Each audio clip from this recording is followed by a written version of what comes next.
दोस्तों, माइक्रोराइजा दो शब्दों से मिलकर बना है, माइको और राइजा। इसका मतलब फंगस और जड़। ये दोनों एक पूरक की तरह काम करते हैं। यह एक जाल के रूप में पौधों की जड़ों के आसपास फैल जाता है। माइक्रोराइजा कवक एक सहजीवी की तरह है। पौधों की जड़ों में यह कार्य करता रहता है।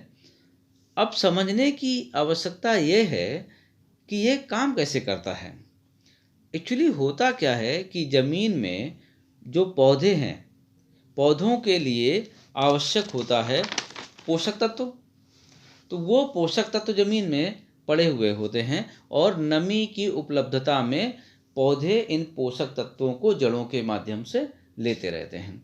इनमें से कुछ ऐसे होते हैं जो मूवेबल होते हैं, यानी कि वो पानी के साथ बह करके पौधों की जड़ों तक आते हैं और जड़ें उसको अवशोषित कर लेती हैं, जैसे nitrogen, calcium, potash, boron, sulphur और बहुत सारे अन्य तत्व।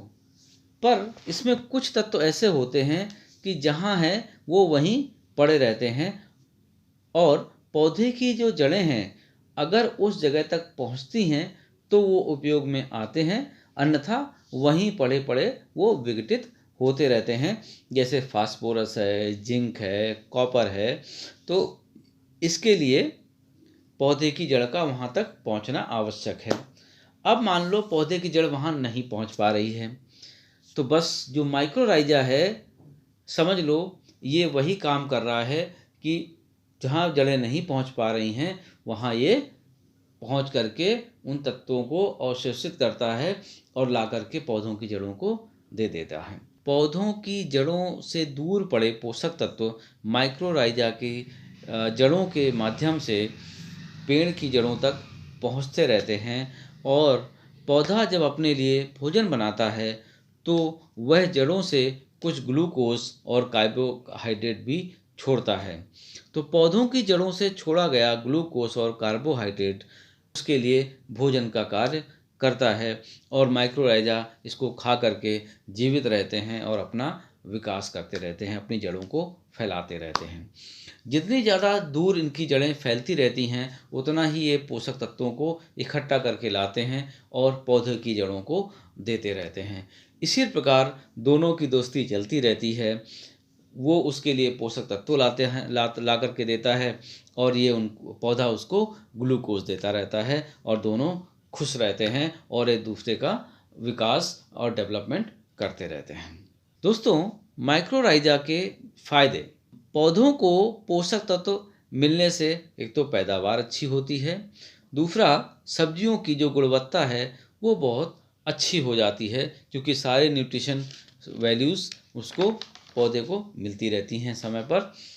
मिट्टी में माइक्रोराइजा की जड़ें विस्तार करके मिट्टी को भुरभुरा बना देती हैं, जिससे पौधों का विकास अच्छा होता है तथा मिट्टी में नमी ज़्यादा दिनों तक बनी रहती है। चौथी बात, यह एक ऑर्गेनिक कवक है तो किसी अन्य तरीके से आपकी मिट्टी को यह नुकसान नहीं पहुंचाता है। माइक्रोराइजा के उपयोग का तरीका। माइक्रोराइजा को पनपने के लिए चाहिए ग्लूकोज। तो दोस्तों, सबसे अच्छा तरीका है 4 से 5 किलो गुड़ को 200 लीटर पानी में घोल लिया जाए और फिर इसमें 4 से 5 किलो माइक्रोराइजा को डाल करके अच्छी तरह मिला करके खेत में दे देना चाहिए। ये जो मैंने आपको आंकड़ा बताया है ये 1 एकड़ के लिए पर्याप्त होता है। फसल बुआई के समय भी आप इसे मिट्टी के साथ मिलाकर भी डाल सकते हैं। मात्रा वही 4 से 5 किलोग्राम प्रति एकड़ रहेगी। सावधानियाँ इसमें क्या बरतनी है हमें इस्तेमाल में, उसको भी जान लेने की आवश्यकता है। माइक्रोराइजा को धूप से बचाना चाहिए क्योंकि आपको मालूम है कि ये कवक है, फंगस है और अगर ज़्यादा तेज़ तापमान में अगर इसको रखा जाएगा तो इसमें जो जीव हैं उनके मरने की संभावना बढ़ जाएगी और जो माइक्रोराइजा आप अच्छा समझ करके डाल रहे थे उसकी गुणवत्ता में कमी आएगी, तो जो रिजल्ट आप चाहेंगे वो रिजल्ट आपको नहीं मिल पाएंगे। तो इसलिए आप हमेशा ध्यान रखें कि माइक्रोराइजा को धूप में ना डाला जाए और धूप में रखा हुआ पैकेट का इस्तेमाल भी ना किया जाए, क्योंकि आपको मालूम है ये सारे की सारी पैकिंग पॉलीथीन में आती है और पॉलीथीन को जब हम धूप में रख देते हैं तो अंदर का जो टेम्परेचर है वो ज़्यादा हो जाने की वजह से आधे से ज़्यादा जो कवक हैं वो ऐसे ही ख़त्म हो जाते हैं और वो पाउडर फिर किसी काम का नहीं रह जाता है। तो इसलिए मैंने आपको ये बोला कि धूप में रखा हुआ पाउडर इस्तेमाल ना किया जाए। पॉइंट नंबर 2, जहाँ पर माइक्रोराइजा का इस्तेमाल किया गया हो उसमें क्लोरीन युक्त पानी का इस्तेमाल नहीं किया जाना चाहिए, क्योंकि क्लोरीन बैक्टीरिया और कवक को मारता है और अगर आप ऐसा करते हैं तो आपका जो माइक्रोराइजा आपने खेत में डाला है वो बेकार हो जाएगा। मैं उन लोगों को विशेष कर ये चीज़ बोलना चाहूँगा जो लोग घर में गमले में पौधे लगाते हैं और माइक्रोराइजा का इस्तेमाल करते हों, क्योंकि घरों में जो सप्लाई आती है पानी की उसमें क्लोरीन की मात्रा रहती है। तो ध्यान रख रहे वो सप्लाई वाला पानी फिर आप जो है पौधे में माइक्रोराइजा के साथ में ना दें, अदरवाइज़ पौधा तो आपका बचा रहेगा लेकिन जो नीचे माइक्रोराइजा जिस उद्देश्य के लिए आपने डाला था वो ख़त्म हो जाएगा।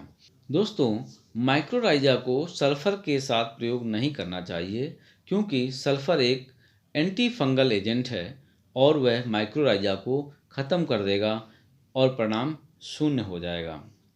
माइक्रोराइजा डालने के बाद 15 से 20 दिन तक किसी भी फंगिसाइड का प्रयोग नहीं करना है। कुल मिलाकर के बात ये है, आपको माइक्रोराइजा 2 प्रकार का मिलेगा। इसलिए आपकी ज़रूरत का क्या है, अगर आप सब्जी और कृषि के उद्देश्य से माइक्रोराइजा डालना चाहते हैं तो आपको इंडो माइक्रोराइजा फंगी का ही इस्तेमाल करना चाहिए, तो रिजल्ट इसके अच्छे मिलते हैं।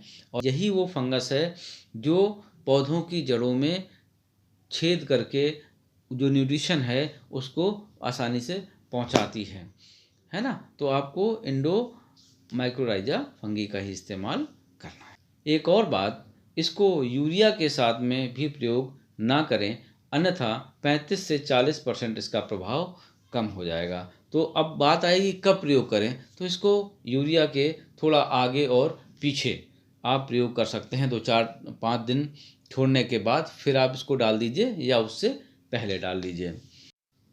तो दोस्तों, ये जानकारी आपको कैसी लगी आप कमेंट्स करके हमें ज़रूर बताइएगा और आप अगला वीडियो किस टॉपिक पर चाहते हैं ये भी हमें ज़रूर बताइए। हम उस टॉपिक को आपके साथ जोड़ने का प्रयास करेंगे।